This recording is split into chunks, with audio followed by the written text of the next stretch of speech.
opinião, o que mais produz desânimo de fé nas pessoas nos tempos de hoje? Desânimo? O que mais produz desânimo de fé nas pessoas nos tempos de hoje?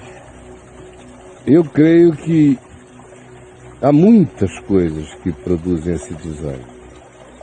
Mas, indubitavelmente, a mais devastadora de todas é a religião. Não tem nada que trabalhe mais contra a fé no mundo do que a religião. Entre as religiões, as piores, no que diz respeito a criar esse escândalo desanimado, essa desmobilização, esse cinismo em relação à fé, as piores são, na minha maneira de ver, o cristianismo, o islamismo e o judaísmo, olhando os significados contemporâneos. Por que eu botei o cristianismo em primeiro lugar? Porque o islamismo é tão grotesco, é tão patético, que no ambiente muçulmano, ele não produz desânimo de fé, porque a fé que o Islã prega é essa que os radicais encarnam.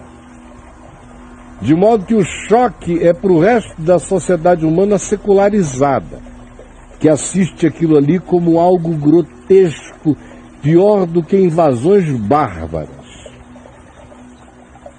Mas isso acontece na nossa interpretação, porque dentro do ambiente muçulmano não existe todo esse choque de fé. Eles estão em guerra uns com os outros e acham que faz parte da crença pessoal deles enfrentarem o inimigo.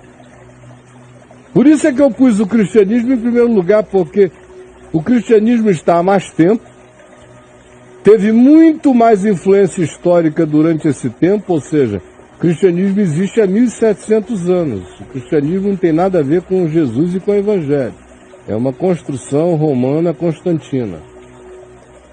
1700 anos, 1700 anos de poder. Poder, inclusive, sobre os muçulmanos a maior parte do tempo. De modo que, e um poder em nome, não de um Deus como Alá, mas em nome de um Deus que se identificava supostamente com Jesus.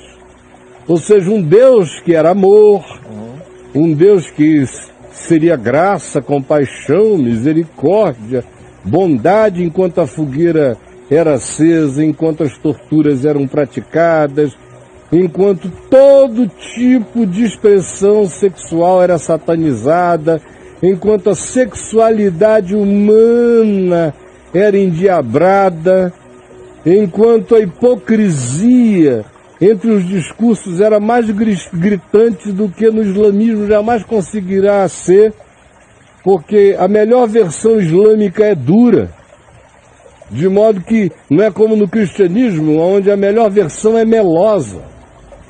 E a prática é diametralmente oposta, portanto, grotescamente muito mais perversa e escandalizante.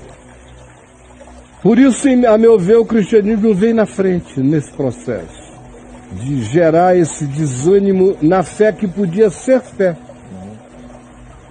E o judaísmo parou de ter essa influência global do ponto de vista da fé há muito tempo.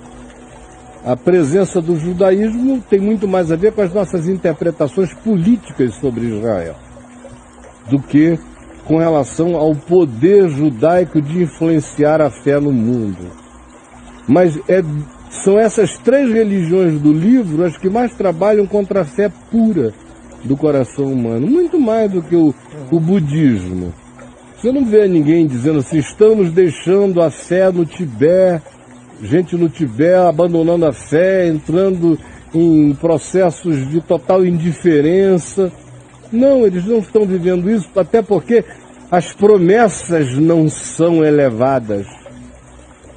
Quanto mais elevada é a promessa da religião, mais desgraçada é a frustração que ele cria. Por isso o cristianismo não tem rival no escândalo que produz. Porque ele promete glórias e glórias e glórias e pratica bostas e bostas e bostas. Aí quem quer que vá acordando no meio disso vai entrando num pânico horroroso. Aí começam as demais coisas na história. Por exemplo, como no cristianismo, a grande promessa é promessa de proteção, de salvação, de prosperidade, de uma relação narcisística com Deus, ou seja, Deus gosta de mim, do meu vizinho nem tanto. Então infla-se, pichuleca-se o crente, ele vira um boneco de vento, de nada, tão grande, lula-se a alma do cara assim, tão infladamente, que quando tudo começa a dar errado, porque não tem como dar certo, não tem a ver com a realidade, as coisas boas acontecem também pra gente muito ruim, assim como coisas muito ruins acontecem também pra gente muito boa. O que a gente considera bom ou mal não escolhe CEPs para se manifestar. Aí o cara fica com aquela ideia cristã de que eu sou de Deus, estou protegido, tenho uma redoma, a Liga da Justiça trabalha em meu favor. Aí o pau canta e ele vai vendo que não é nada disso, ele começa a dizer onde está Deus, onde está Deus, onde está Deus. Né? Ele olha para a manifestação do cristianismo e só vê mentira. Depois de um tempo ele não tem mais por que pensar que Deus é. E vai caindo em profundo desânimo, escândalo e cinismo. Então é esse padrão elevado que não corresponde à realidade, é essa opressão meticulosa se metendo em todos os âmbitos da vida, e é a contradição entre o Deus divulgado como amor na propaganda do João Santana do cristianismo, olha como Deus é amor, e a prática miserável de um opressor perverso. Com toda a sorte de hipocrisia sendo manifesta pelos gestores da divindade na Terra, aí o nível de indiferença, de sarcasmo, de desesperança é enorme. E, além do que, tem toda essa construção doutrinária de loucos, insana. Um cara que pensa, que junta duas, olha para esses pacotões doutrinários e diz, meu Deus, como é que esses caras abraçam isso? Aí no meio disso, uma das coisas que se torna um dos primeiros sinais dessa descrença é a total perda de fé na perspectiva de que Jesus, o Cristo, voltará a este planeta. Isso está praticamente morto entre nós, vocês já notaram? Já. E como? No ambiente neopentecostal, ninguém espera a volta de Jesus. No ambiente pentecostal, ninguém quer, senão vai arrebentar todo o negócio. É prejuízo, pessoal. É prejuízo. No ambiente histórico, presbiteriano, batista, metodista, luterano, esse é um negócio que se transformou em subjetividade. Eu tenho alguns amigos do passado, que eram pessoas cheias de piedade, que se você perguntar a eles hoje sobre a volta de Jesus, ele diz, não, Jesus já voltou. Ele disse, onde estiverem 2 ou 3 reunidos em meu nome, eu ali estou no meio deles. Então o máximo que você pode ter de volta de Jesus nesse ambiente é, se você morrer, você vai encontrar com ele.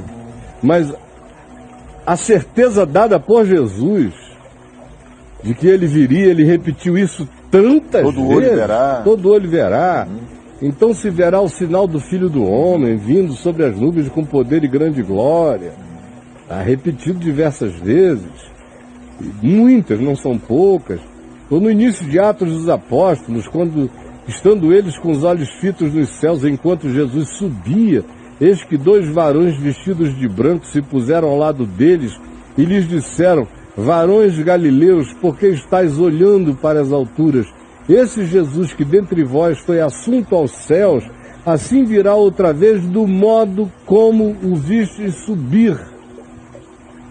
Isso tudo virou poesia escatológica, no máximo. E aí, Caião, a negar o Messias depois dele ter vindo é pior, né? Muito pior. O pessoal fica perguntando aqui por que os judeus não enxergaram. Outro dia eu fiquei até irritado aqui. Eu falei, cara, você tem tudo e não crê até hoje. Não crê até hoje. O Jesus... Viu a face dele, né? e não crê. O Cristo ressuscitado não diz nada a você. Então os judeus vão se levantar no juízo e vão julgar os cristãos. Porque a incredulidade deles era de quem estava cara a cara olhando sem entender. A de vocês é de quem já vive a posteriori dizendo sabemos quem ele é e que ressuscitou. Mas igualmente e piormente não crê mesmo. E aí? Ô Caião, qual é a maneira de interpretar, tendo Jesus Cristo como chave hermenêutica, o trecho do Novo Testamento que diz que toda a autoridade é constituída por Deus? Entra no curso Jesus a chave hermenêutica.